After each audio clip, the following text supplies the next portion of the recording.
طيب سؤال، نحن في حصة اليوم نتحدث عن الصلاة ونقاط الالتقاء بين المذهب الشيعي والمذهب السني في الصلاة. ما حقيقة ذلك الحجر الذي تصلون عليه؟ لطيف. طبعا هذه نقطة التقاء وليس نقطة افتراق. كيف؟ جميل. قضية أسأل. لا أنا نشرح وهو على نشرح وجه الالتقاء. نحن عندنا شروط فيما يسجد عليه. عندنا قاعدة أنه لا يسجد إلا على الأرض أو ما أنبتت الأرض من غير المأكول والملبوس.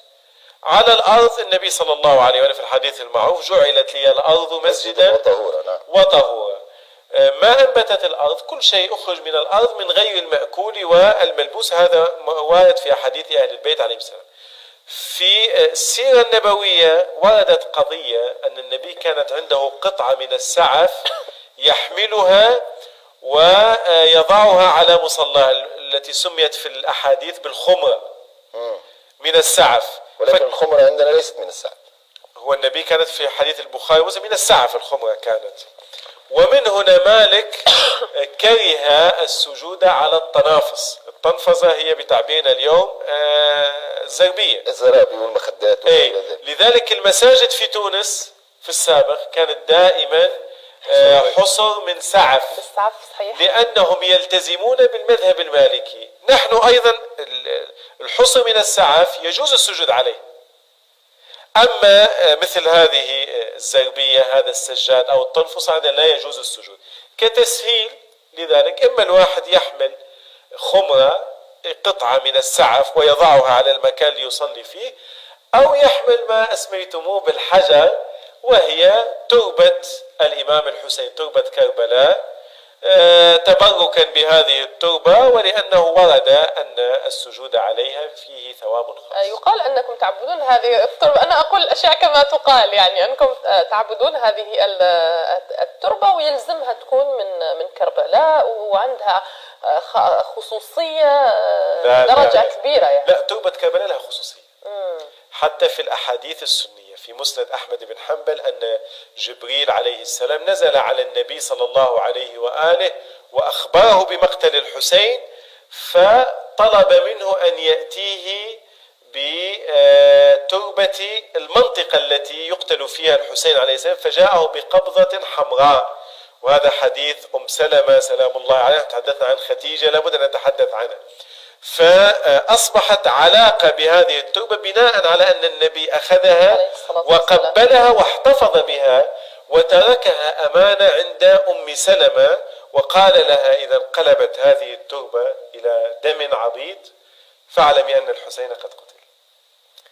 هنا أريد فقط تعقيب بسيط على قول الشيخ، لأنه مسألة الخمرة هذه صار فيها مسألة كبيرة وأثارها البعض، فقال يا عائشة ناوليني الخمر وأخطأوا سبحان الله.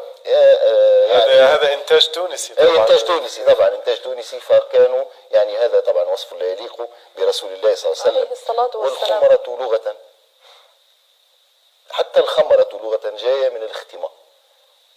وتخمر الرجل، هذا ما تلبسين ماذا يسمى؟ خمار. فكل ما ستر الرأس وغلفه يسمى خمارا، يسمى خمرة. وكذلك هذا ما أغلب علماء السنة عليه، أن الخمرة المقصودة في هذا الحديث إنما هي قطعة من القماش كان رسول الله صلى الله عليه وسلم يختمر بها أو يلف بها رأسه، والله تعالى أعلم. جميل. طيب، على ذكر الصلاة على سيدنا محمد صلى الله عليه وسلم، يعني الشيخ على مدى الحلقات، نحن هنا في الحلقة يعني 14، وصلنا إلى قريب غدا إن شاء الله نصف الشهر. تقول شيخ اللهم صل على صلى الله عليه وآله وسلم. لماذا إضافة كلمة وآله؟ طبعا كما في الصلوات الخمس، النبي صلى الله عليه وآله عندما فرضت الصلاة قال توضؤوا كما أمركم الله وصلوا كما رأيتموني أصلي. أيضا لما فرضت الصلاة على النبي على هذه الأمة نزلت الآية إن الله وملائكته يصلون على النبي يا أيها الذين آمنوا صلوا عليه وسلموا تسليما. جاء الصحابة للنبي صلى الله عليه وآله فقالوا يا رسول الله علمتنا كيف نسلم عليك فكيف نصلي عليك؟ فقال قولوا اللهم صل على محمد وآل محمد كما صليت على إبراهيم وآل إبراهيم، الصلاة التي باتت تعرف بالصلاة الإبراهيمية وهي معتمدة عندنا كذلك. نعم، فلذلك الصلاة التي علمها النبي صلى الله عليه لأمته وأمر بأن يصلى بها هي التي تشتمل على الآل. وورد أن الصلاة التي لا يذكر فيها الآل هي صلاة بتراء.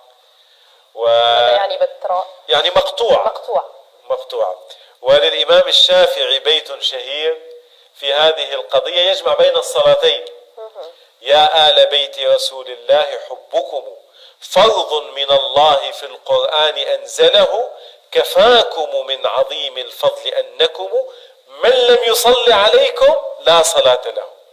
يعني أن الذي لا يذكر آل محمد في الصلاة فصلاته باطلة. ما قولك شيخ كريم في هذا الحديث؟ النص الذي ذكره الشيخ لا خلاف فيه أن هذا اللفظ اللهم صل على محمد وعلى آل محمد كما صليت على إبراهيم وعلى آل إبراهيم، وفي رواية لمسلم كما صليت على آل إبراهيم فقط دون إعادة ذكر لإبراهيم عليه السلام، هذا وارد وهذا ما عليه العمل عندنا.